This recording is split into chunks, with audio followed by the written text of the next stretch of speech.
అందరికీ నమస్కారం మాస్టర్స్.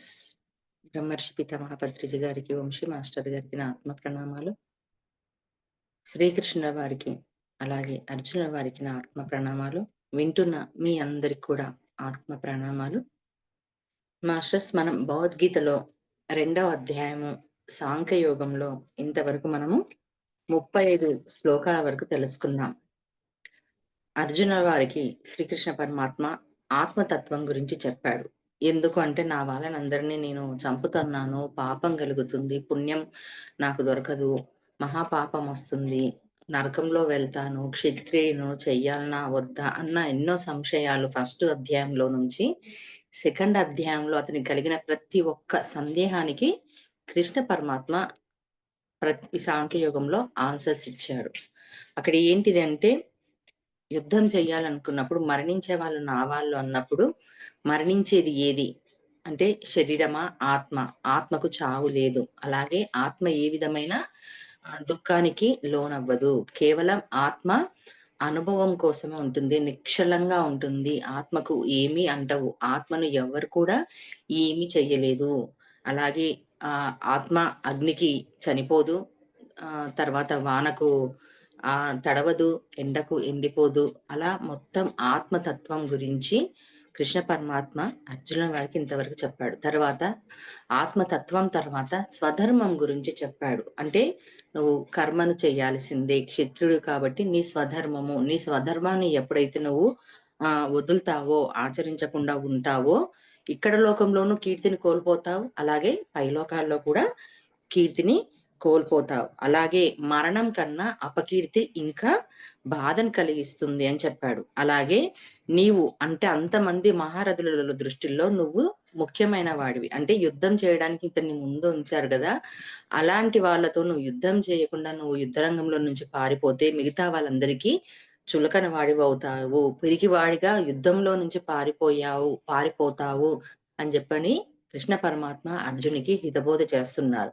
అంటే ఇక్కడ యుద్ధం చెయ్యను అన్నది అందరూ చనిపోతారు నా వాళ్ళని. కానీ బయట సమాజము అందరి దృష్టిలో తర్వాత వారి మరణం తర్వాత కూడా మొత్తంగా అందరూ కూడా అనుకునే విధంగా నువ్వు మారిపోతావు. ఎలా అంటే పిరికివాడిగా ఉంటావు. పిరికివాడిగా ఉండి యుద్ధం చేయలేదు అని అందరూ అనుకుంటారు. కాబట్టి నువ్వు యుద్ధం చెయ్యి. నీ స్వధర్మం నీకేది చెప్తుందో దాన్ని చెయ్యు అని ఇంతవరకు తెలుసుకున్నాం మాస్టర్స్. ఇప్పుడు 36వ శ్లోకం తెలుసుకుందాం.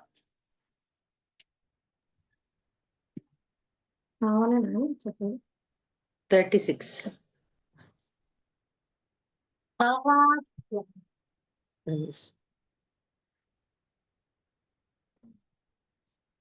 అవాచ్యవాదాంశ్చ బహూన్ వదిష్యంతి తవాహితాః నిందంతస్తవ సామర్థ్యం తతో దుఃఖతరం ను కిం.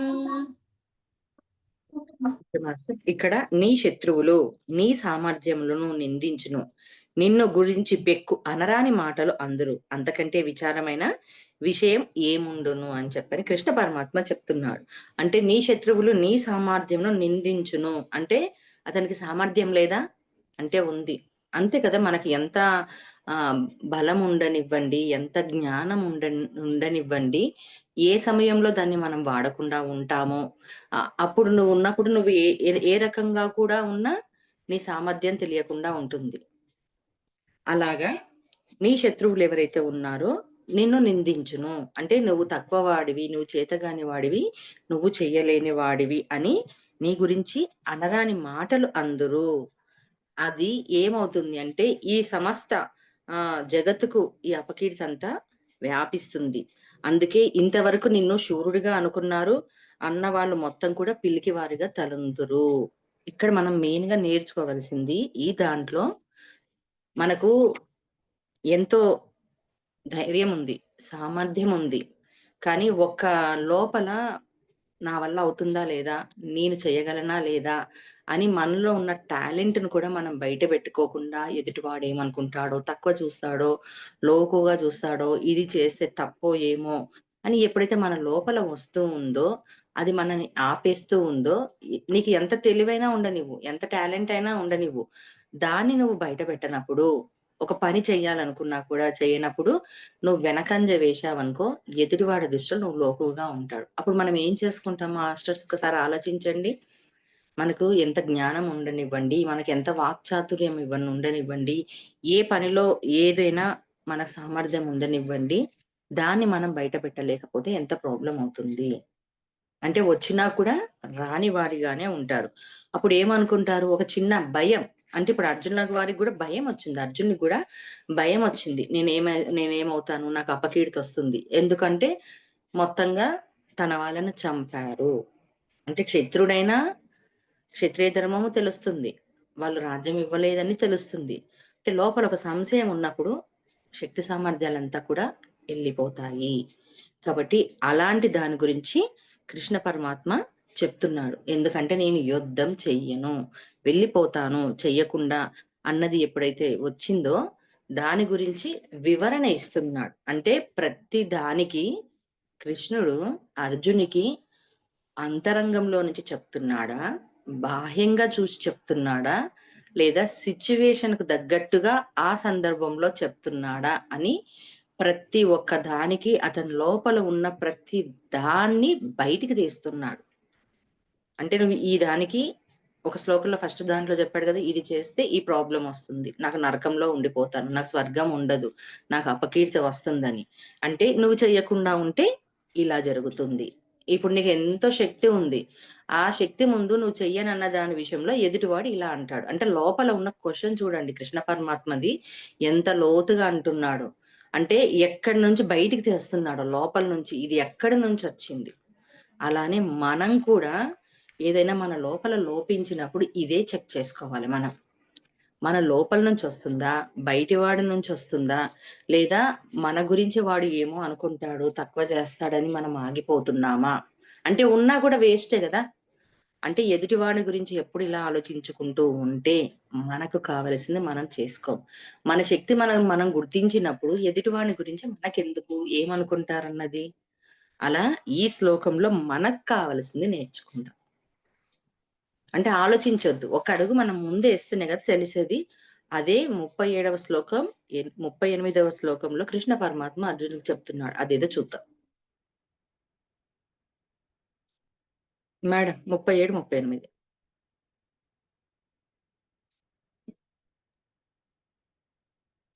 हतो वा प्राप्स्यसि स्वर्गम् जित्वा वा भोक्ष्यसे महीम् तस्मादुत्तिष्ठ कौन्तेय युद्धाय कृतनिश्चयः सुखदुःखे समे कृत्वा लाभालाभौ जयाजयौ ततो युद्धाय युज्यस्व నైవం పాపమవాప్స్యసి.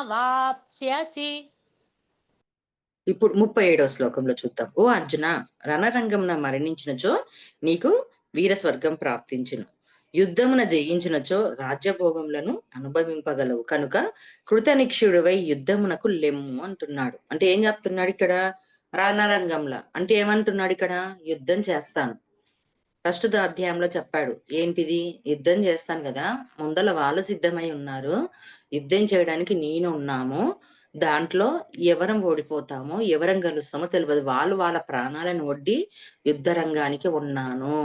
ఇక్కడ జయ అపజయాలు ఎవరికి వస్తాయి? నేను గెలుస్తానా? వాళ్ళు గెలుస్తారా? ఒకవేళ గెలిస్తే నేనిక్కడ ఉన్న ఈ సుఖాలు అంటే ఈ రాజ్యంలో ఉన్న వీళ్ళందరిని చంపి నేను భోగాలు అనుభవించనయ్యా అని చెప్పాడు. అలాగే ఇప్పుడు నేను నా వాళ్ళనంతా చంపేస్తే నాకు మహాపాపం వస్తుంది అని చెప్పాడు ఆ ఫస్ట్ అధ్యాయంలో. దానికి ఇక్కడ వివరణ ఇస్తున్నాడు. ఒకవేళ నువ్వు మరణించావనుకో నీకేమొస్తది? వీర స్వర్గం వస్తది. అంటే వీరుడివి. ఇంతమంది వాళ్ళను నువ్వు చంపావు కాబట్టి నీ స్వర్గం ఖచ్చితంగా వస్తుంది. అలాగే యుద్ధం జయించావు. యుద్ధం జయించినచో రాజభోగంలో అనుభవింపగలవు. అంతే గదా! మొత్తంగా అందరూ చనిపోయారు. ఇంకేముంటాయి? భోగాలొచ్చేస్తాయి. అంటే ఏం చేస్తున్నాడు? లోపల అంతఃకరణంలో ఎక్కడి నుంచో వస్తుంది అర్జునుడికి. ఎక్కడి నుంచి క్వెషనేశాడు. బాధొచ్చిందిగా, విచారం వచ్చింది గదా! అది పైకొచ్చిందా? లోపల నుంచొచ్చిందా? ఏ దాని గురించని వస్తూ చెయ్యు. దానికి నువ్వు కృతనిక్షుడివై యుద్ధం చెయ్యి నువ్వు. అంటే ఊగిసలాడుతున్నాడు. చేస్తే ఒక పని చెయ్యాలి. ఒక పని చేయాలి. ఒక పని చేస్తే ఫలితం లాభమా? లేకపోతే నష్టమా? అంటే ఫస్ట్ పని చేస్తేనే గదా తెలిసేది దాని రిజల్ట్ ఏంటిదనన్నది. పని చేయకుండా నాకదొస్తదా? ఇదొస్తదా? లేకపోతే నేను ఓడిపోతానా?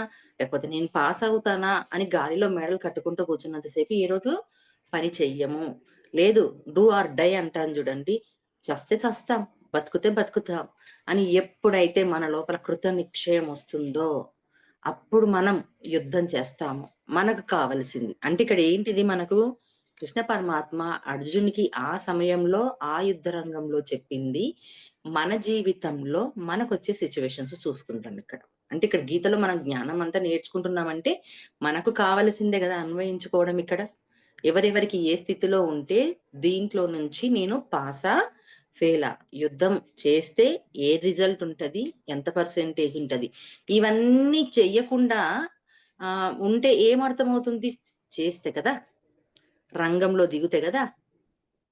ఆ రంగంలో దిగి యుద్ధం జేసినప్పుడే గదా! ఓటమా? జయమా అని. అమ్మో! చేస్తే పాపమొస్తది. చా చేయకపోతే పుణ్యమొస్తది.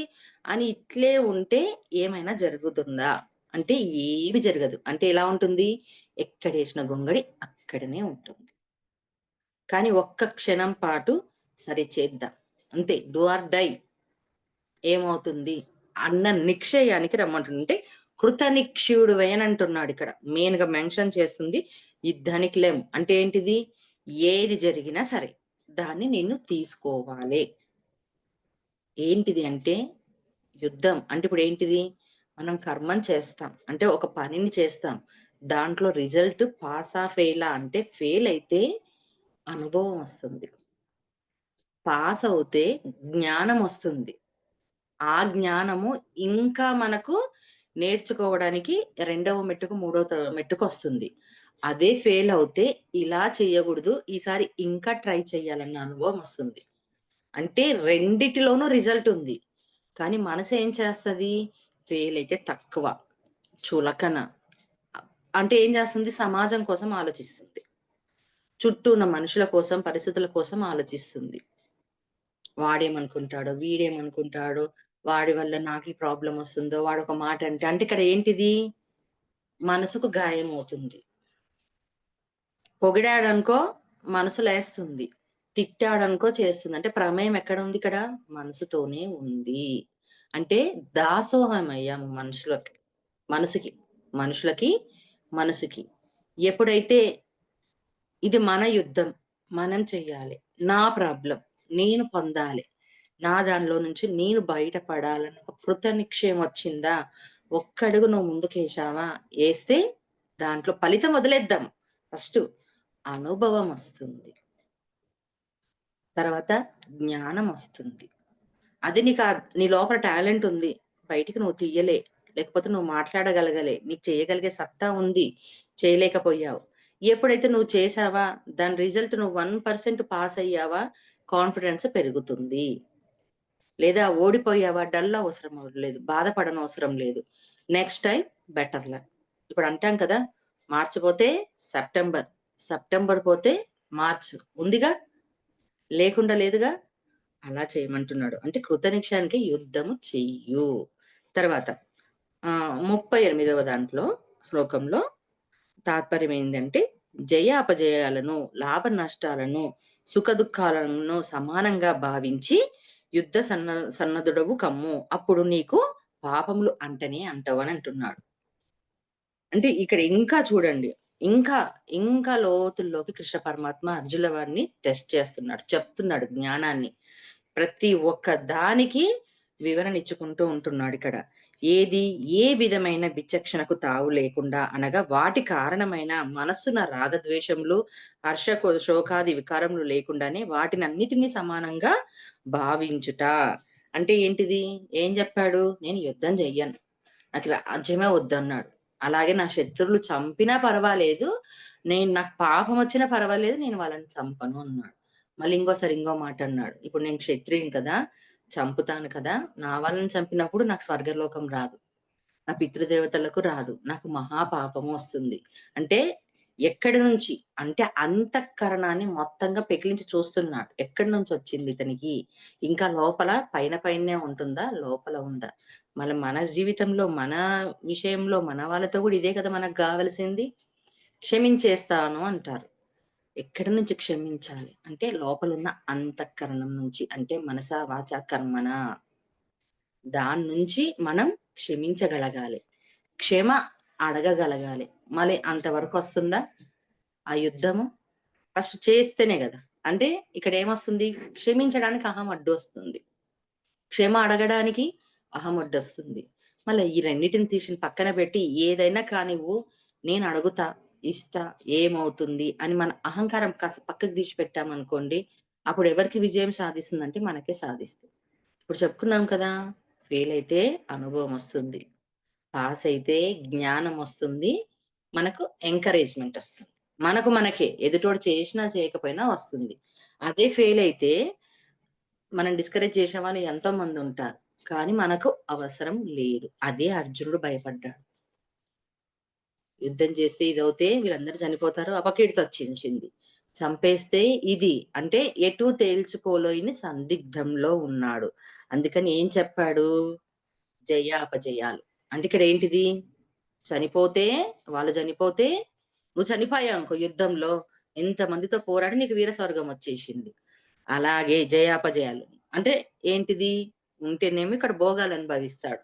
చనిపోతే వీర స్వర్గమొస్తుంది. లాభ నష్టాలు ఖచ్చితంగా ఉంటాయి. సరే లాభమొచ్చిందా పొందు. మళ్ళీ నష్టమొచ్చిందా పొందు. అంటే ఇప్పుడు అపకీర్తి వచ్చింది. దాన్ని పొందు. అంటే కేవలం లాభాన్ని కోరుకున్నామనుకోండి, మనకు జ్ఞానం ఎట్టి పరిస్థితుల్లోనూ రాదు. లాభము, నష్టము జీవితంలో రెండిటిని రుచి చూడాలి. అప్పుడే మనకు అనుభవం వస్తుంది. ఎప్పుడు లాభాలే కావాలి, ఎప్పుడు ఇది అంటే నష్టంలో నుంచే కదా జ్ఞానం. ఏం తెలుసుకుంటాము? ఒక దెబ్బ తగిలినప్పుడే, నష్టం వచ్చినప్పుడే తెలుస్తాం. ఎవరో ఒకరు బిజినెస్ జేశారు. లేదా ఎవరో ఒకరు ఫ్లాట్ కొన్నారు. ఒక రూ. 1,00,00,000 పెట్టి. వాని దగ్గర డబ్బులున్నాయి. ఆ సమయానికి అతనికి ఉంది. ఇంకా డబ్బొస్తుందేమో అత్యాశతో చేశాడు. నష్టమొచ్చింది. అప్పుడు ఏం జరిగింది? ఇంకొక జన్మలో కూడా అతను ఈ జన్మ వరకే చూస్తాడు. ప్రాబ్లమ్ పోవాలి, నాకు ప్రాబ్లమ్ పోవాలని. కానీ నెక్స్ట్ జన్మలో అతనికి అనుభవం రాదా? అప్పుడు ఏం చేస్తాడు నెక్స్ట్ జన్మంలో ఇదంతా తీసుకొని పోయి, "వద్దురా బాబాయ్! ఉన్న రూ. 1,00,000తోనే నేను నా పెండ్లాం, పిల్లలతో హాయిగా ఉంటాను. ఎటువంటి విషయంలో తల దూర్చను" అని. ఎక్కడికెళ్ళొచ్చింది ఇదంటే నష్టం పోతేనే. లాభమైతే హ్యాపీగా తీసుకుంటున్నాం. మళ్ళీ నష్టాన్ని ఎందుకు తీసుకోడు? అదే కృష్ణ పరమాత్మ అర్జునుడికి చెప్తున్నారు. లాభము, నష్టం, జయము, అపజయము, మళ్ళీ సుఖదుఖాలు మళ్ళీ 2 వస్తాయి. సుఖమొచ్చింది. నువ్వు గెలిచావా భోగాలు అనుభవిస్తావు. ఒకవేళ మరణించావా, లేకపోతే వాళ్ళని చంపావా, దుఃఖమొచ్చింది. కంపల్సరీ తప్పదు. నీ స్వధర్మము. ఎందుకంటే నీ స్వధర్మం ఏం చెప్పిందో చెయ్యి. అలాగే యుద్ధం చేయడానికి సిద్ధమై వచ్చావు. ముందేమైంది? అంటే వచ్చిన తర్వాత క్షత్రియుడివి నీ స్వధర్మం నువ్వు పాటించు. చెయ్యాల్సిందే. అంటే ముందుండాలి గదా జ్ఞానం. మళ్ళీ మనకు కూడా అంతే గదా! ఒక పని చెయ్యాలి. చేశాం. దాంట్లో ఆలోచించలే.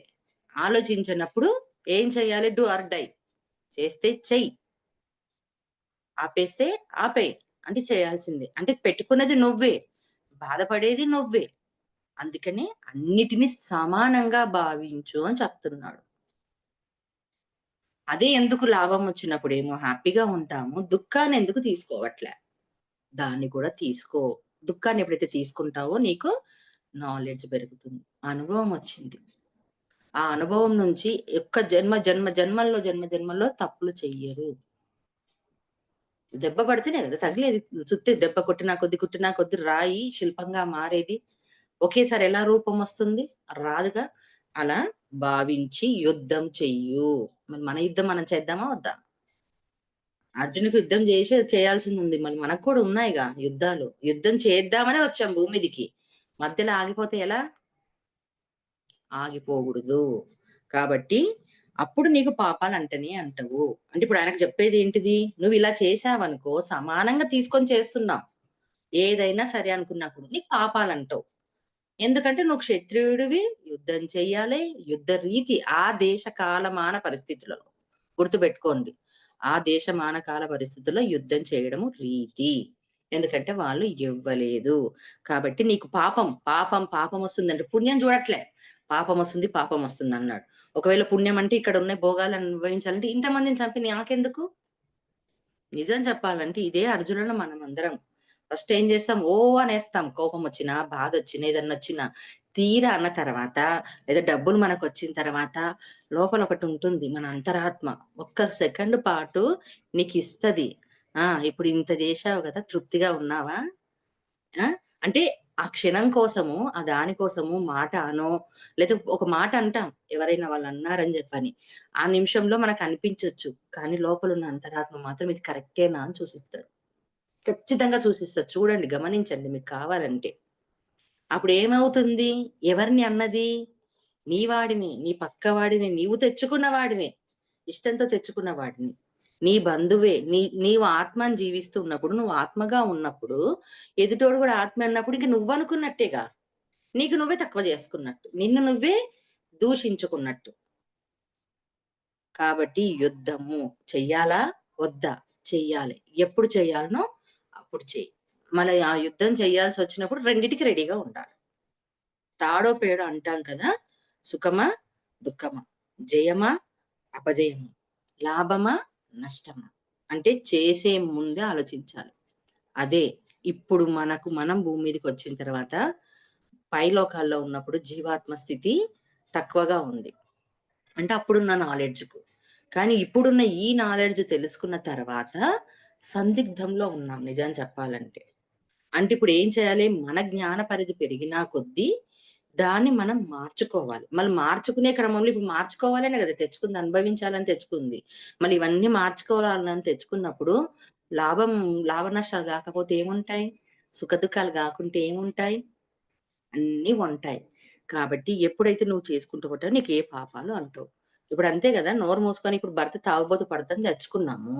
ఆహ్, కర్మని చూసుకున్నాము. క్షమాపణ చెప్పుకున్నాము. వాడు మారడిప్పుడు. కర్మ అయితే తొలగిపోతుంది. పర్సెంటేజ్ అయితే తొలగిపోతుంది. వాడు మారడు. అప్పుడు నువ్వేం జేస్తావు? యుద్ధం చేస్తావా? చేయవా?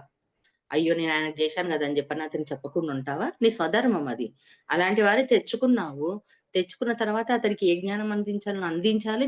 నువ్వు ఎదగాలి. అదే గదా! లేదా అంటే అతన్ని వదిలేసేయి. వదిలేసి అతనితో ఎలా ఉన్నా సరే నువ్వు చేసుకుంటూ ఎళ్ళిపోయి. చెప్పేది కృష్ణ పరమాత్మ మొత్తం ఇదే. మళ్ళా అలా ఉన్నాడని జెప్పి దాన్ని చూడబాకు నువ్వు. ఆ వ్యక్తిని చూడబాకు. నీది నువ్వు చేసుకుంటూ ఎళ్ళిపో. మళ్ళా ఆ సమయంలో లాభ నష్టాలు 2 ఉంటాయి. సుఖము ఉంటుంది, దుఃఖము ఉంటుంది. ఒకవేళ మొత్తం దుఃఖమే ఉందా? దాన్ని గూడా నువ్వు సమానంగా తీసుకో. మొత్తం లాభమే ఉందా? దాన్ని కూడా నువ్వు సమానంగా తీసుకో. అప్పుడు నీకు ఎటువంటి పాపన ఉంటదు. అంటే పాపం అంటుతుందని వదిలేశావా? కాదు. నిష్కామ కర్మ చెయ్యి అని నెక్స్ట్ శ్లోకంలో చెప్తున్నాడు. 39 శ్లోకం తెలుసుకుందాం. एषा ते भिहिता साङ्ख्ये बुद्धिर्योगे त्विमां शृणु बुद्ध्या युक्तो यया पार्थ कर्मबन्धं प्रहास्यसि। ఇక్కడ చూడండి. ఓ పార్తా! ఈ సమత్వ బుద్ధిని ఇంతవరకు జ్ఞానయోగ దృష్టితో తెలిపితిని.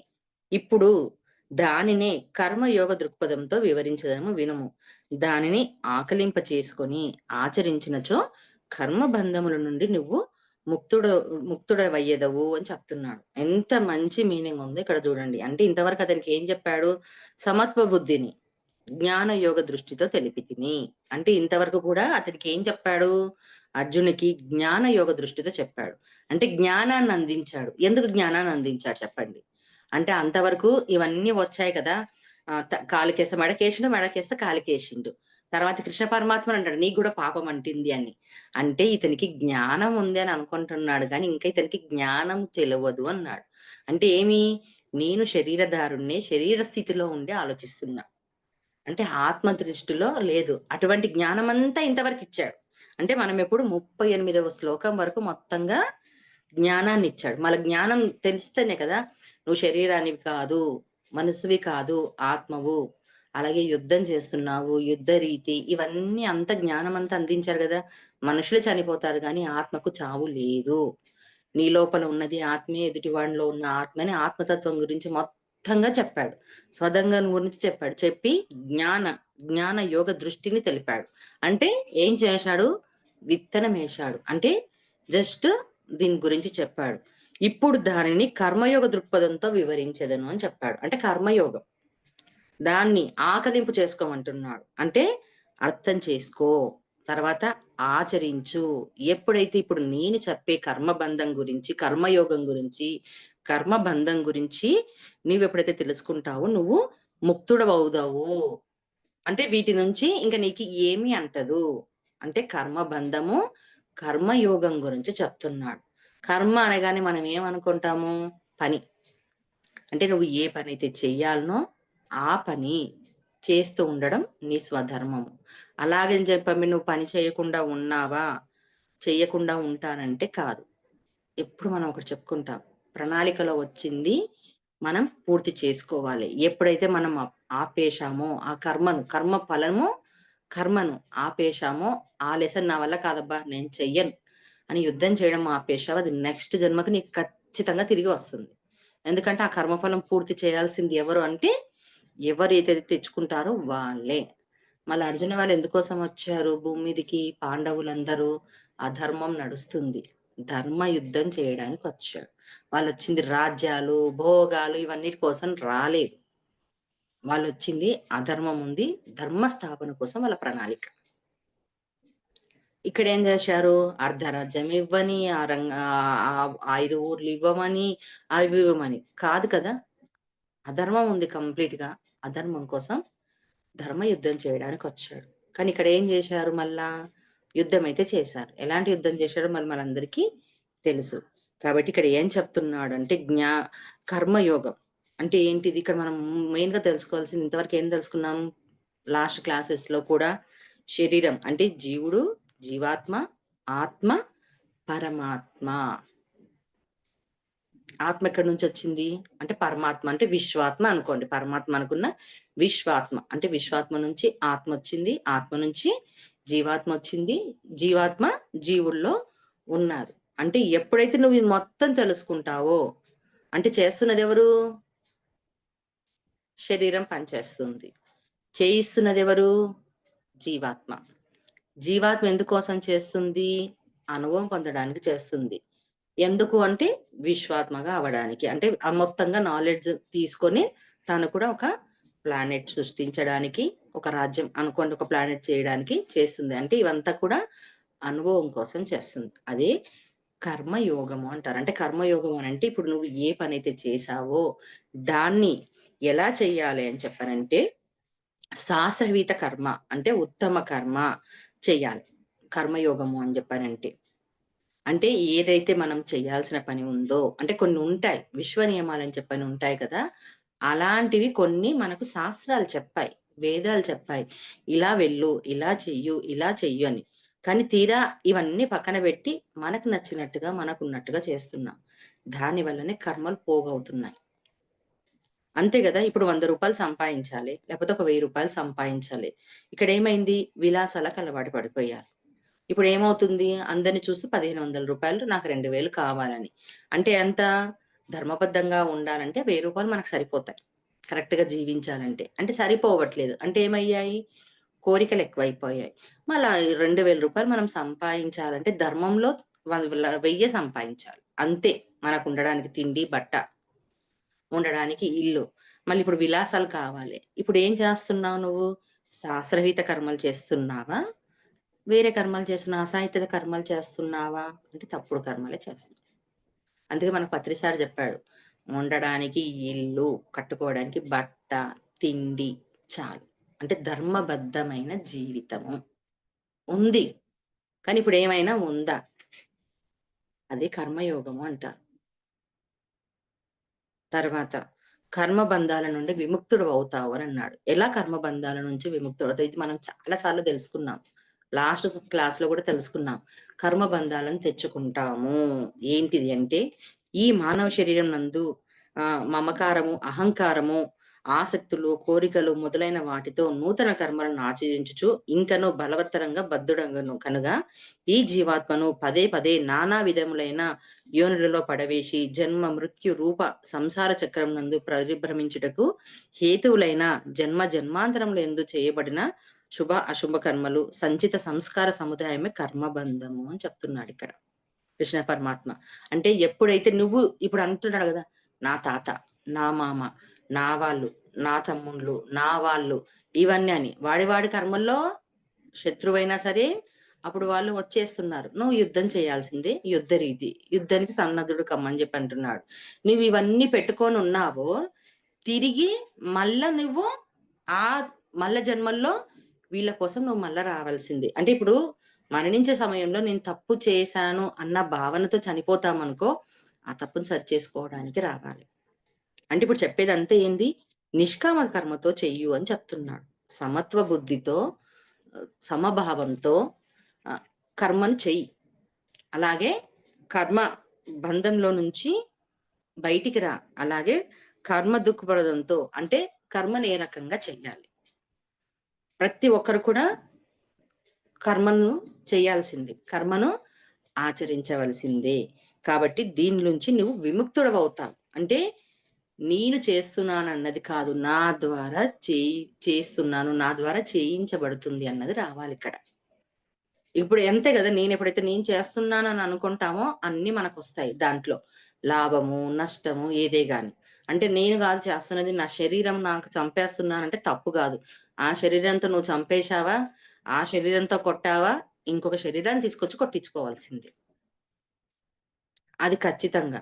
ఈ శరీరంతో పుణ్యకర్మలు చేశావా, అబ్బో నేను ఇంత పుణ్యం చేశాను, ఇంతమందికి దాన ధర్మాలు చేశానంటే ఏం చేయాలి? మళ్ళా ఇంకొక శరీరంతో తీసుకొనొచ్చి భోగం అనుభవించుకుంటూ ఉండాలి. అంటే నువ్వు ఏది చేసినా ఫలాపేక్ష లేకుండా, కర్మబంధంలో ఇరుక్కోకుండా కర్మయోగంతో చెయ్యు.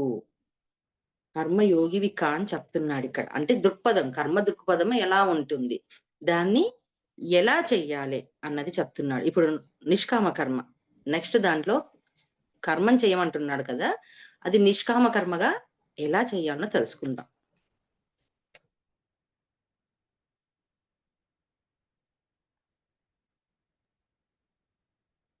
హ్మ్. 40వ శ్లోకం. స్నేహాభిక్రమనాశోస్తి ప్రత్యవాయో న విద్యతే స్వల్పమప్యస్య ధర్మస్య త్రాయతే మహతో భయాత్. ఈ నిష్కామ కర్మయోగమును ప్రారంభించినచో దీనికి ఎన్నటికీ బీజనాశనం లేదు. దీనిని విపరీత ఫలితములే యుండవు. పైగా ఈ నిష్కామ కర్మయోగము ఏ కొంచెము సాధన చేసినను అది జన్మ మృత్యు రూప మహాభయం నుండి కాపాడును. ఎంత చక్కగా చెప్తున్నాడు చూడండి కృష్ణ పరమాత్మ మనకి. ఈ నిష్కామ కర్మయోగం ప్రారంభించినచో అంటే ఇప్పుడు చెప్పుకున్నాం కదా, ఫలితం మీద చూడకు. అంటే ఇప్పుడు యుద్ధం చేయాలన్నా చెయ్యి, జయమా అపజయమా, సుఖమా దుఃఖమా, ఇవన్నీ నువ్వు ఏం చెయ్యి? సమత్వ బుద్ధితో చెయ్యు. తర్వాత ఆ బంధము ఇవన్నీ ఏమి పట్టించుకోకుండా ఉంటే నీకు ఏమి అంటుకోదు. అంటే పాపాలు పుణ్యాలు ఇవన్నీ చెప్పుకుంటూ ఉన్నాడు కదా, అలా నిష్కామంగా ప్రారంభించినచో అంటే దీని ఎన్నటికీ బీజ నాశనం లేదు. అంతే కదా. ఇప్పుడు మనం ఏ పని చేస్తున్నా నాకు అవకాశం వచ్చింది, నాకు ఇచ్చింది, నేను చేస్తున్నాను. ఇప్పుడు అర్జునుడు కూడా అలానే కమ్మంటున్నాడు. అంటే ఇప్పుడు ఏంటిది? వాళ్ళు తప్పు చేశారు, ఇవ్వలేదు, యుద్ధం చెయ్యాలి, యుద్ధం అధర్మం కోసం నేను చేస్తున్నాను. దీంట్లో నేను బేరీజు చేసుకోను. దీంట్లో ఉన్నవాడు నావాడా, నా తాతనా, నా గురువా, ఎవరు లేరు. అంటే ఇక్కడ బంధం లేదు. బంధం లేకుండా చెయ్యి. బంధంలో ఉన్నావా అటాచ్‌మెంట్ లో ఉంటావు, కర్మలుంటాయి, కర్మ బంధంలో ఉంటావు. అంటే నాచే చేయించబడుతుంది, నేను చేస్తున్నాను. దీని ఫలితం పైన కూడా ఎటువంటి ఫలాపేక్ష ఉండకూడదు. దీంట్లో లాభం ఉందా? నష్టం ఉందా? మళ్ళీ ఈ ఎక్స్‌పెక్టేషన్స్ లేకుండా ఉన్నాయా చూద్దాం. అనుకుంటాం నిష్కామ కర్మ చెయ్యాలి, నిష్కామ కర్మ చెయ్యాలని. నిష్కామ కర్మ చేసినప్పుడు దాని మీద ఎటువంటిది ఉండకూడదు. దాంట్లో ఏదైనా రాని. ఇప్పుడు చెప్పుకున్నాం కదా! Do or die. అంటే దాని నుంచి నాకు ఫలితం నుంచి ఏదొస్తుంది? వస్తే అనుభవం వస్తది. లేదా జ్ఞానం వస్తది. ఇంకొకసారి తప్పు చెయ్యనన్న జ్ఞానం వస్తది. తర్వాత జ్ఞానం వచ్చిందంటే, ఓకే. నేను చేసింది కరెక్ట్ గానే ఉంది. నేను చెయ్యగలనన్న ఆత్మవిశ్వాసము మనకు వస్తుంది.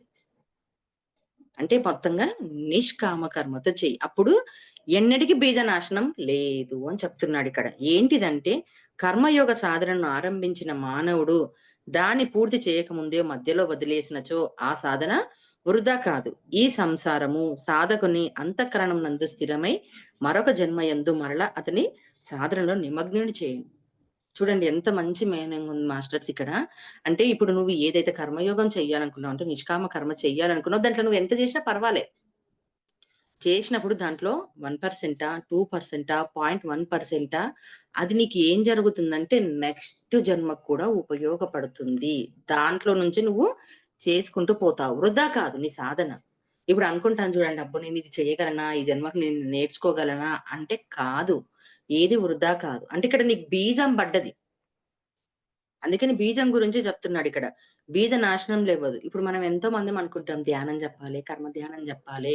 అంటే విత్తనాలెయ్యండి అని అంటాం. అంటే ఏంటిది? ఆ బీజమేస్తున్నాం. అంటే మరణించే లోపల వానికి కాస్తో కూస్తో కర్మ సిద్ధాంతం అర్థమవుతుంది. ధ్యానం అర్థమవుతుంది. మంచి చెడు ఏస్తున్నాం. ఆ విత్తనం నాశనమే కాదు.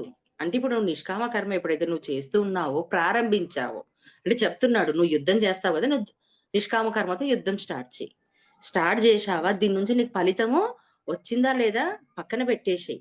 కానీ అది నీకు నెక్స్ట్ జన్మకు ఉపయోగపడుతుంది. ఈ జన్మలో ఎంత ఉపయోగపడుతుందో అంత ఉపయోగపడుతుంది. అలాగే నెక్స్ట్ జన్మకు కూడా దీనిలో నుంచే నువ్వు స్టార్ట్ అవుతావు.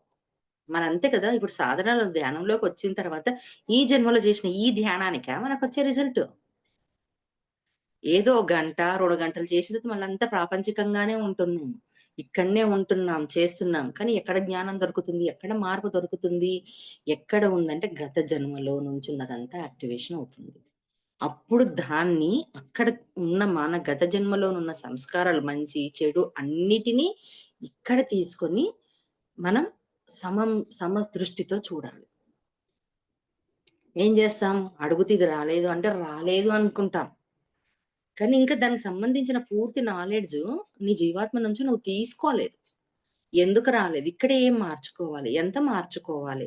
ఇంకా ఎక్కడే మనం ఏం మిస్ అవుతున్నాం? కరెక్ట్‌గా నిష్కామంలో ఉండి చేస్తున్నామా? ఇంత తెలిసిన కర్మ సిద్ధాంతాన్ని కరెక్ట్‌గా మనం తెలుసుకుంటున్నామా? తెలుసుకున్న దాన్ని ఎంతవరకు అవగాహన చేసుకున్నాము? ఎంతవరకు ఎక్కించుకున్నాం? చెప్పండి. అలా దీని గురించి ఎప్పుడైతే ఇప్పుడు తెలుసుకున్నాం మనం. తెలుసుకున్న దాన్ని ఎంతవరకు ఉంటుందంటే నెక్స్ట్ జన్మ ఖచ్చితంగా ఉంటుంది. ఇంకా మనం మరణించే సమయం వరకు గూడా ఉంటుంది. అందుకే విపరీత ఫలితంలే ఉండవు. భయమొచ్చేస్తది నిజంగా. అమ్మో! ఈయన నేను దాటుతానా? లేదా? అంటే ఖచ్చితంగా దీనికి నెక్స్ట్ జన్మకు ఉంటుంది. అలాగే కర్మయోగము ఏ కొంచెం సాధన చేసినా అది జన్మ, మృత్యు, రూప మహాభయం నుండి కాపాడును అని చెప్తున్నాడిక్కడ. అంటే కొంచెం అంతే గదా! ఎంత చెట్టుకు అంతే గాలి అనంట. ఎక్కువ తీసుకున్నావా? ఎక్కువ కర్మయోగం తెలుసుకున్నావా? నువ్వు చేస్తున్నావా? అంటే నీకు ఫలితం అద్భుతంగా ఉంటుంది. అంటే ఏమవుతావు నువ్వు? పరమాత్మను తెలుసుకుంటావు. పరమాత్మ తత్వాన్ని తెలుసుకుంటావు. ఆత్మ గురించి తెలుసుకుంటావు. ఆత్మ గురించి తత్వం తెలుసుకుంటావు. లేదా ఏం తెలుసుకోలేదు. నేను శరీరాన్ని కాదు ఆత్మనని తెలుసుకున్నావు. చాలు. అంతవరకు ఇప్పుడు ఈ శరీరంలో ఉన్నది ఆత్మ పనయిపోయిందాడే వెళ్ళిపోతుంది. ఓకే. పాపం, పుణ్యం ఇంత నాలెడ్జ్ తెలుసుకున్నా నీకు నెక్స్ట్ జన్మకి ఇంకొంచెం ముందుకుంటుంది. అందుకని అంటాడు కృష్ణ పరమాత్మ మరణించే ముందు కూడా నువ్వు నన్ను ప్రార్థించుకో నీకు ఉత్తమ గతులు కలిగిస్తాను అని చెప్పాడు. ఉందిగా గీతలోనే ఉందిగా ఉత్తమ గతులు ఇస్తానని చెప్పని. నెక్స్ట్ మంచి జన్మవిస్తానని. అంటే జస్ట్ ఆ విత్తనమే. అంటే కొంచెం నువ్వింత సాధన జేశావా? అంత సాధన చేశావా? అన్నది కాదు. కొద్దిగా చేసినా సరే జన్మ, మృత్యు, రూప, మహాభయం. నిజంగా చెప్పాలంటే మరణమే భయం. ఎంత తెలుసుకున్నా కూడా మరణం అంటే పైనికి ఎంత ఉన్నా భయం. ఎందుకండి అంటే ఇంకా నాలెడ్జు, ఆ పరిపక్వత సాధించలే. ఎవనికొస్తుంది అంటే ఆత్మ తత్వం తెలుసుకున్న వానికొస్తుంది. ఆత్మని అని గ్రహించిన వానికి, ఆ తత్వం గురించి గ్రహించిన వానికి అది అర్థమవుతుంది ఆ జ్ఞానం. లేదా ఏదైనా కష్టం వచ్చేసిందా బెంబేలెత్తేస్తున్నావు. అంటే మొత్తంగా నువ్వు నేర్చుకోలేదా అంటే నేర్చుకోలేదని కాదు. నేర్చుకున్నావు. అంటే ఇంకా పూర్తి పరిపక్వత రాలేదు. అది చెక్ చేసుకోవాలి ఎప్పటికప్పుడు. వచ్చినప్పుడు నేనెలా ఉన్నాను? ఏ స్థితిలో ఉన్నాను? తెలుసుకున్నాను కదా! ఎంతవరకు నేను ఇంప్లిమెంట్ చేస్తున్నాను? ఎంతవరకు నేను బ్యాలెన్స్ చేసుకుంటున్నాను? అరే! అందరూ అంటుంటారు, "అరే! నేను ఇంత తెలుసుకున్నాను నేను మళ్ళా పడిపోయానా" అని. పడిపోయామనేది తెలుసుకున్నావు గదా! తప్పు చేశానన్నది తెలుసుకున్నాను. సరే ఇంకొక మెట్టెక్కుదాం. పర్వాలేదు ఏముందని. ఇక్కడ అదే చెప్తున్నాడు. జన్మ, మృత్యు, రూప, మహాభయం నుండి కాపాడును. కర్మయోగము. ఎప్పుడైతే నువ్వు కర్మయోగం చేస్తావో, కర్మ బంధంలో నుంచి బయటికొచ్చి కర్మయోగం చేస్తావో అది పోతుంది. భయమొచ్చిందిగా అర్జునుల వారికి. అర్జునుడికి భయమొచ్చేసింది.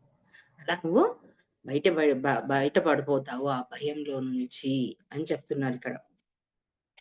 తర్వాత 41వ శ్లోకం.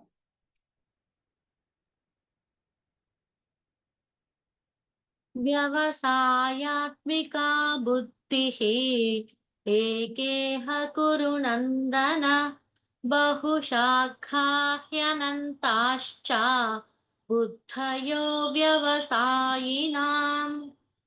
ఇక్కడ చూడండి. ఓ అర్జున! ఈ నిష్కామ కర్మయోగం నందు నిక్షయాత్మక వృద్ధి ఒకటే యుండును.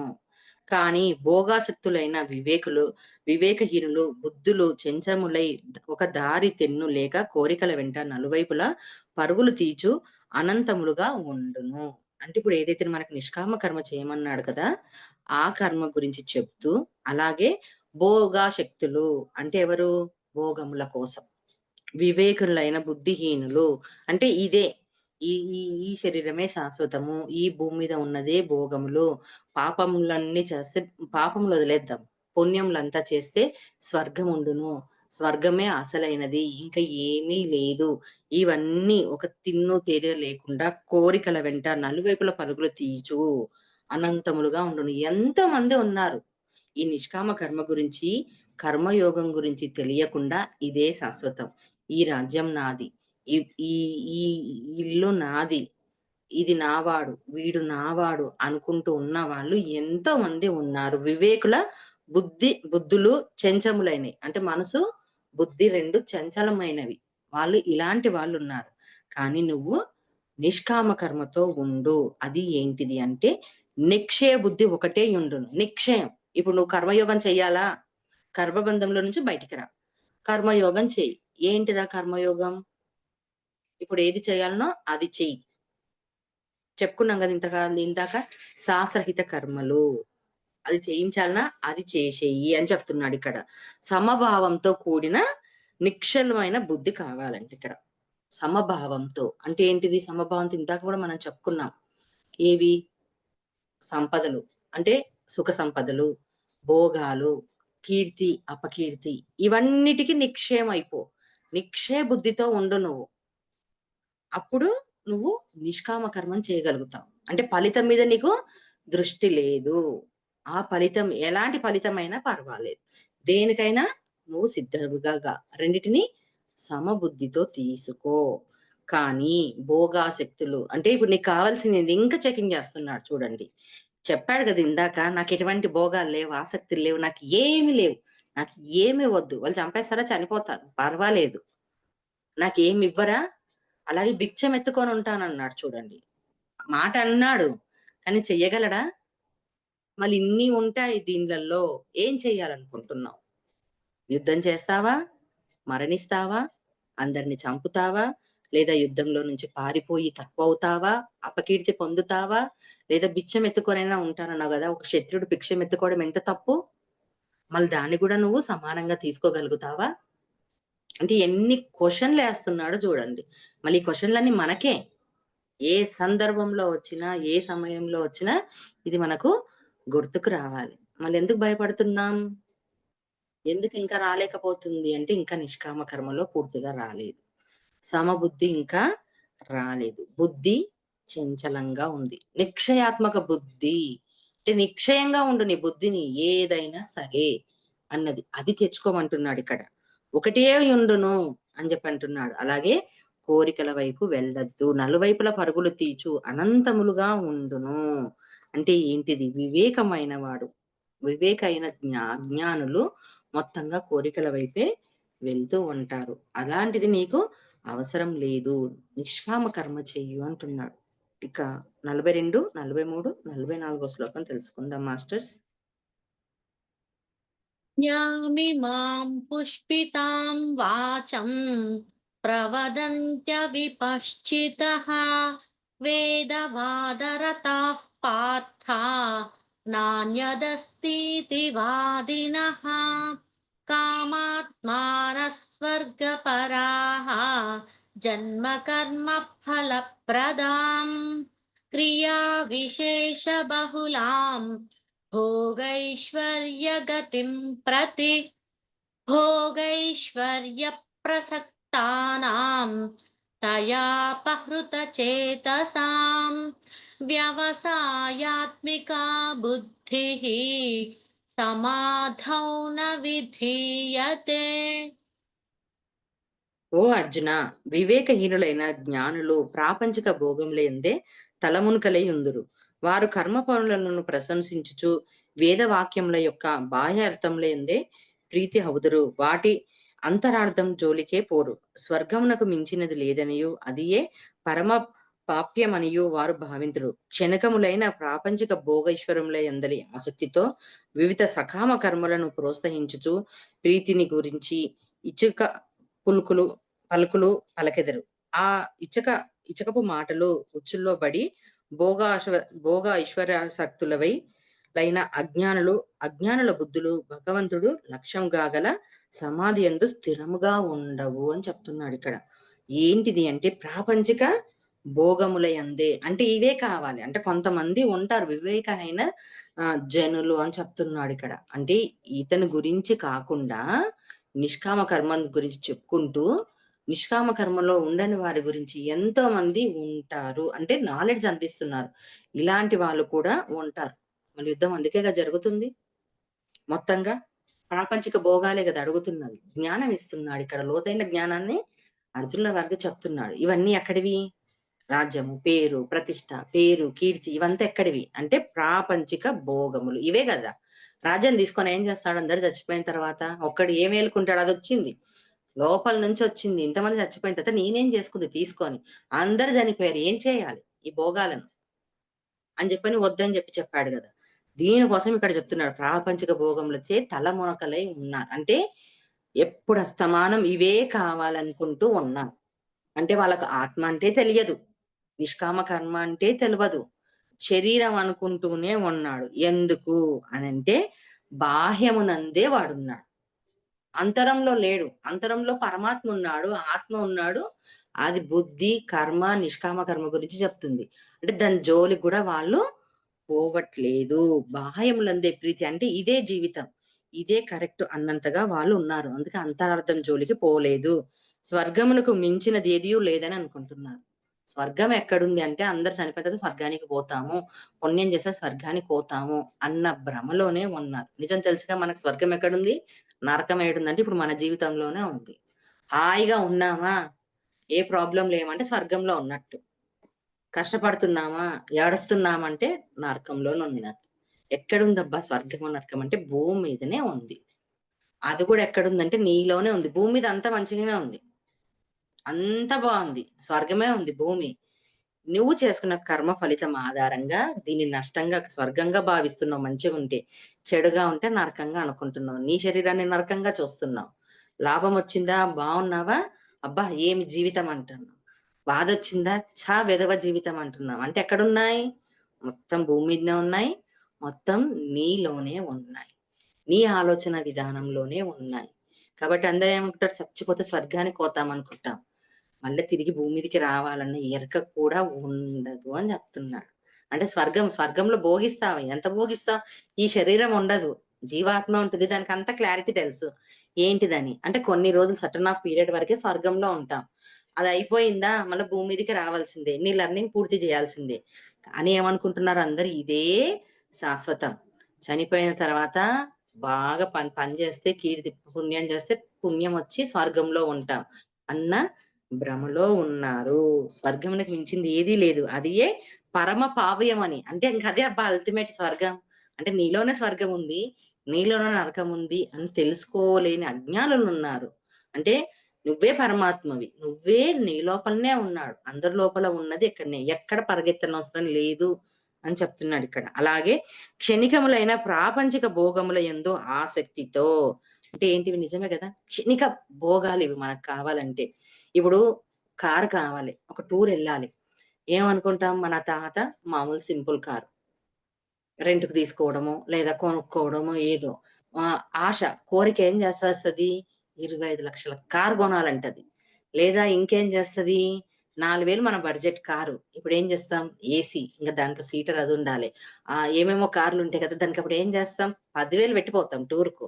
అంటే ఏమైంది మన బడ్జెట్ 4,000, 6,000 నెక్స్ట్ నెలకు బొక్కవుతుందా? కాదా? ఇదెంత సేపుంటది? కొంచెం సేపే. అది గూడా నీకేముంటది? ఈ శరీరానికే కంఫర్ట్ సీటు, ఏసీ, రిలాక్సేషన్. మళ్ళదయిపోయినాక నువ్వు అన్‌కంఫర్ట్‌లోనే జీవించాలిగ. అంటే క్షణమైన కోరికల కోసం, భోగాల కోసం, ఆసక్తితో సకామ కర్మలను ప్రోత్సహించుచున్నారు. ఇదే. అంటే ఏం జేస్తున్నాం? విలాసం కావాలి. ఎంజాయ్‌మెంట్ కావాలంటే ఏమవుతున్నాయి?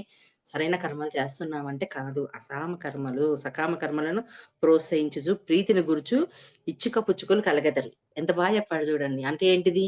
ఇవి లేకపోతే ఎట్లా? జన్మ తీసుకొనెట్లా? ఇప్పుడు దుర్యోధనుడు కూడా అంతే గదా! నేను రాజుని. ఈ రాజ్యమంతా నాది. ఈ భోగమంతా నేను అనుభవించాలి. అదే గదా! పిచ్చొచ్చి మహాభారత యుద్ధం జరిగింది. అరే! నేను నా రాజ్యం నాకివ్వకపోతే నాది లాక్కున్నాడు. నా భార్యను అవమానించాడు. అడవులకు పంపించాడు. ఇన్ని జెప్పాడు. మరి నాదెందుకివ్వడు? అంటే ఏంటిది భోగాల కోసమేగా. అంటే ఎంత చక్కగా చెప్తున్నాడు జూడు. ఆయన ఆన్సరు చెప్తున్నాడు. దీని ఫలితాన్ని జెప్తున్నాడు. నిష్కామ కర్మ గురించే జెప్తున్నాడు. తర్వాత ప్రాపంచిక భోగముల గురించి అంటే డైరెక్ట్‌గా, ఇండైరెక్ట్‌గా మొత్తం విడమర్చి జెప్తున్నాడిక్కడ. అందుకని ఇచ్చుక పుచ్చుల ఉచ్చులాటలో పడి భోగైశ్వరాసక్తులై అజ్ఞానుల బుద్ధుల భగవంతుని లక్ష్యంను మర్చిపోతున్నాడు. సమాధి యందు స్థిరముగా ఉండవు. ఎప్పుడైతే నువ్వు సమాధిలో ఉంటావో, అంటే ఇవన్నీ ఆత్మని తెలుసుకుంటావో, ధ్యానం చేసుకుంటావో, ఉన్నావో ఇవన్నీ ఇక్కడనే. ఈ క్షణిక దాని కోసం ఏం చేయడు. అంటే ఏమవుతది స్థిరంగా ఉంటాడు. బుద్ధితో ఉంటాడు. అలాంటి వానికి ఇంకేం కర్మలంటుతాయి? ఏదుంటే అది యాక్సెప్ట్ చేస్తాడు. కర్మలెందుకంటవు? కర్మయోగంలో ఎలా ఉండాలంటే ఇలానే ఉండాలి. అంటే ఓకే. నేను ఇంతే తెచ్చుకున్నాను కదా! నా ప్రణాళిక ఇంతే గదా! దీనికోసమే నేనొచ్చాను కదా! ఆ! ఓకే. అని యాక్సెప్ట్ చేసి పూర్తి చేసుకుంటారు. అందుకే కామాత్మ గురించి చెప్పాడిక్కడ. ఏంటిది అనంటే, ఇచ్చట కామ శబ్దము భోగములను తెలుపును. ఆ భోగముల యందు అత్యాసక్తులై వాటిని చింతించుతూ తన్మయులై యుండువారు తమ మానవత్వంనే మర్చిపోదురు. అట్టి భోగాసక్తులను మనుషులనే కామాత్ములు అంటారు. అంతే గదా! కామం అంటే కోరిక. దీనికోసం ఉంటారు. అంటే మర్చిపోతాడు. ఎప్పుడైతే నువ్విది తెలుసుకున్నావో, ఇది కరెక్ట్ కాదనుకున్నావో నీకు బీజం పడ్డది. ఆ బీజం నీకు నెక్స్ట్ జన్మకు కూడా ఉపయోగపడుతుంది. కాబట్టి అజ్ఞానులైన వాడు కామముల గురించి, భోగముల గురించి, ప్రాపంచిక భోగములు ఇలా ఉండును అని చెప్తున్నాడు. 45వ శ్లోకం.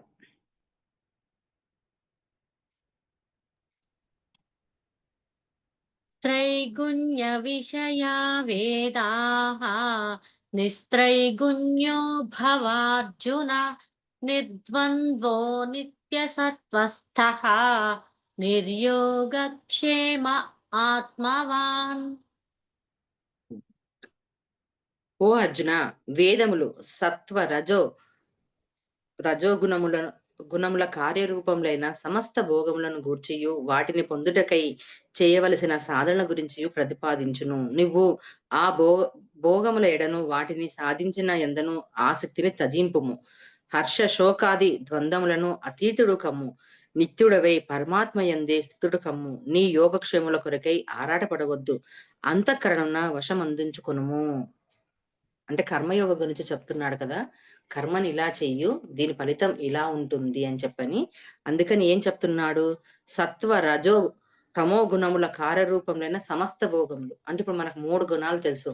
తమో గుణం, రజోగుణం, సాత్విక గుణం. అంటే ఈ 3 ఎక్కడుంటాయంటే మనలోనే ఉంటాయి. అంటే ఈ శరీరంలో తీసుకున్న శరీరము, మనసు, జీవాత్మ. ఈ 3. ఈ మూడిటిలోనూ ఈ 3 గుణాలు ఉంటాయి. దీని పని ఎప్పుడు చేస్తూనే ఉంటుంది. అది చేయాల్సిన పనే అది. తమోగుణం వస్తది. రజోగుణం వస్తది. సాత్విక గుణం వస్తది. నేను అంటది. కోరికలు అంటది. మనస్సు అంటది. వీటన్నిటిని ఇవన్నీ ఏం కోరుకుంటాయి? ఈ 3 అనంటే భోగములే కోరుకుంటాయి. సమస్త భోగముల గురించియు. వాటికి పొందవలసిన సాధనల గురించి ప్రతిపాదించును. అంటే ఈ 3 గుణాలు ఏం చేస్తాయంటే ఇక్కడున్న ఈ భోగాల కోసమే. అంటే ఇదే స్వర్గము. ఇక్కడనే అన్నీ ఉన్నాయి. ఇక్కడనే ఇవన్నీ నేను పొందాలి. ఇవన్నిటి గురించి చెప్తుంది. అంటే సాధన చెప్తుందంటే ఇవి చేయమంటుంది. ఈ 3 గుణాలు మనకు ఇదే శాశ్వతము. ఇవే కావాలి. దీనికోసమే యుద్ధం చెయ్యి. ఇది లేకుండా ఉండలేము. కోరికలు కావాలే. నియంత్రణలో ఉంచుకోలేం. దీనికోసం ఏమైనా చెయ్యు అని చెప్తుంది. నీవు ఆ భోగములెడను వాటి సాధన యందును ఆసక్తిని త్యజింపుము అంటున్నాడు. అంటే దీని నుంచి నువ్వు త్యజించేయి. ఆశను పెట్టుకోకు అంటున్నాడు. అంతే కదా! ఇప్పుడు కోరికొచ్చింది అతనికి. అర్జునుడికి. ఏంటిది? ఎలాంటి కోరికొచ్చిందంటే, నా వాడు, నా వాళ్ళు అని ఎప్పుడైతే పరికించు అన్నప్పుడు ఇదొచ్చినప్పుడు ఏమైంది? నా వాళ్ళు. తర్వాత మనసేం జెప్పింది? నేను వీళ్ళని చంపుతున్నానా? అంటుంది. తర్వాత ఏమంటుంది? సత్వగుణం నేను చంపేస్తాను. లేతే నేను చనిపోతాను. నా వాళ్ళని నేను చంపేస్తాను. అంటే ఈ 3 ఉన్నాయి కదా! ఈ మూడిటిని తీసి పక్కన పెట్టు అని చెప్పాడు. అంటే ఈ 3 యాక్టివేషన్ అయిపోయాయి.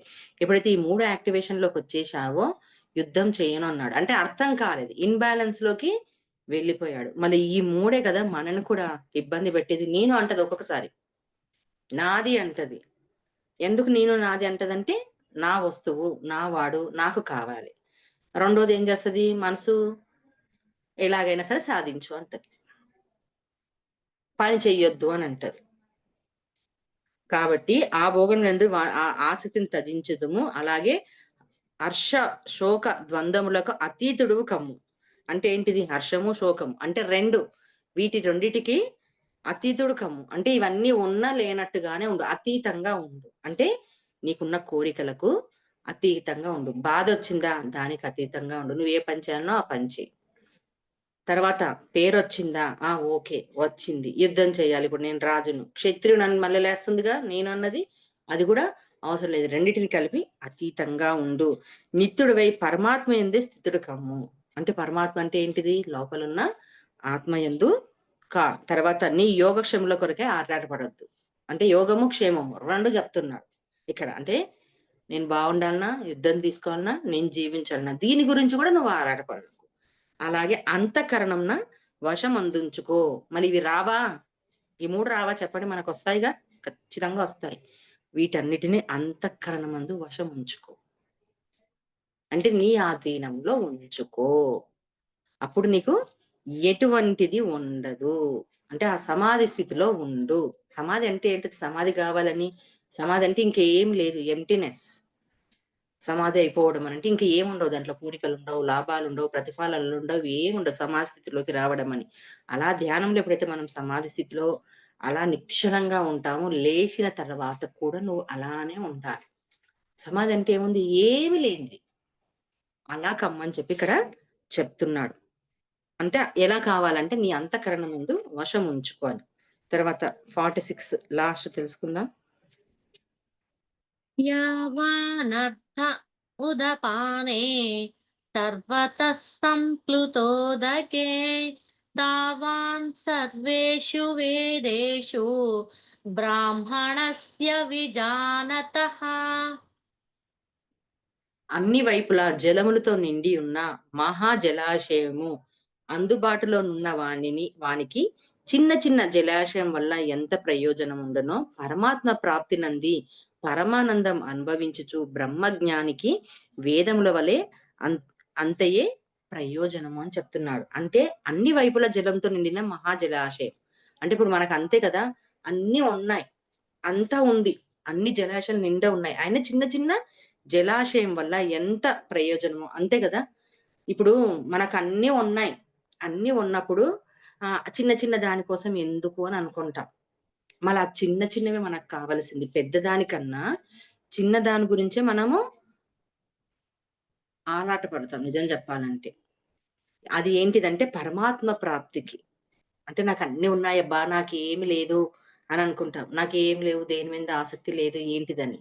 ఆ చిన్న చిన్నవి ఏంటిది అంటే పరమాత్మ ప్రాప్తి. అంటే దాని గురించి తెలుసుకోమని చెప్పనంటున్నాడు. ఎప్పుడైతే ఈ జలం అన్ని వైపులా ఉన్న జలం అంటే ఈ శరీరం. మొత్తంగా ఈ ప్రపంచంలో ఉన్న సమస్తంలో ఉన్న అందరిలోనూ ఉన్నది ఆ పరమాత్మే.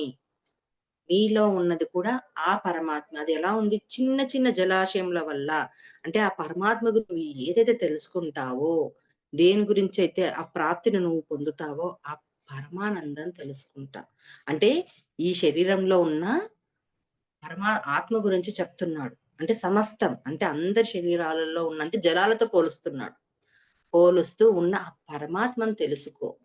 అంతే కదా! ఇప్పుడు ఇంతవరకు తెలుసుకున్నదంతా మనం ఒక ఎత్తు. లోపల ఉన్న ఆత్మ పరమాత్మ నుంచే వచ్చింది. అందరం కూడా ఆ పరమాత్మ నుంచే వచ్చింది అన్న ఆ పరమానందం. అది తెలుసుకోమంటున్నాడు. అదే బ్రహ్మ జ్ఞాని. అంటే బ్రహ్మ జ్ఞానము. ఎప్పుడైతే అది తెలుసుకుంటావో, ఆ బ్రహ్మ జ్ఞానికి వేదముల వల్లనే అంతయే ప్రయోజనకరము. అంటే ఎప్పుడైతే ఆ బ్రహ్మత్వం బ్రహ్మ గురించి, బ్రహ్మ జ్ఞానం గురించి తెలుసుకుంటామో, వేదంలో ఉన్న జ్ఞానం గురించి ఏదైతే తెలుసుకుంటామో, ఆ ప్రయోజనం అంటే ఆ లాభం అన్నది అర్థమవుతుంది. అదే అల్టిమేటు. అంటే ఆ పరమానందాన్ని అనుభవించు. అంటే అంతవరకు కృష్ణుడు తెలుసుకున్నాడా అంటే తెలుసుకోలేదు. ఆత్మ అన్నదే లేదు. ఇక్కడ నేను, నాది, నావాడు అన్న దాంట్లో ఉన్నాడు. ఆత్మ గురించి చెప్పాడు. కర్మ గురించి చెప్పాడు. కర్మ యోగం గురించి చెప్పాడు. బ్రహ్మ జ్ఞానం గురించి చెప్పాడు. పరమాత్మ గురించి గూడా చెప్పాడు. ఇవన్నీ తెలుసుకో. అంతిమ ప్రయోజనం. అంటే ఎప్పుడైతే నువ్వు ఇవన్నీ తెలుసుకుంటావో, ఆ ప్రయోజనం నీకు తెలుస్తుంది. అంటే ఎప్పుడైతే ఈ సమస్త భోగాలయందు హ్మ్.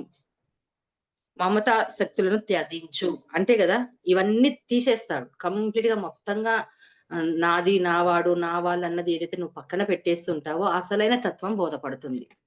నిజం చెప్పాలంటే అదే కరెక్ట్. తెలవదు మనకు, అర్థం అవ్వదు. ఇవన్నీ పక్కన పెట్టేస్తేనే మనకు ఆత్మ, ఆత్మతత్వము, పరమాత్మ, పరమాత్మ తత్వము అంతా మనకు అర్థమవుతుంది masters. Thank you. Thank you very much.